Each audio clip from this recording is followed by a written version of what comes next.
ಕೊಂತಿ ಮೀನಾ ಒಳ್ಳೆಯದು. ಬೆಂಡ್ಗಡೆ ಹಾಕಿ ಬಿಡುದಾ ಉರ್ಲಾ ನೋಡಿ.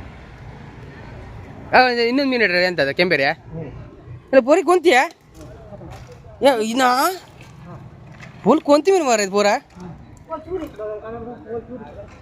ಇಲ್ವಾ ಮೀನು ಕಾಣ ಫುಲ್ ಕೊಂತಿ ಮೀನು ಹಿಡ್ದಿಲ್ಲ ಅವ್ರು ಬೆಂಡ್ ಹಾಕಿ ಈಗ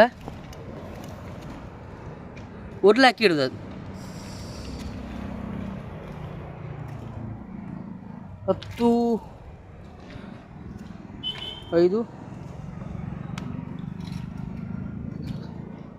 13 ಮೀನು ಕೊಂತಿ ಹಿಡ್ದಿರ ಮರ ಯಾವ ಥರ ಮರ ಅದು ಉರ್ಲು ಹಾಕೋದು ಬೆಂಡೆ ಹಾಕಿ ಇದು ಮಾಂಸ ಹಾಕೋದಾ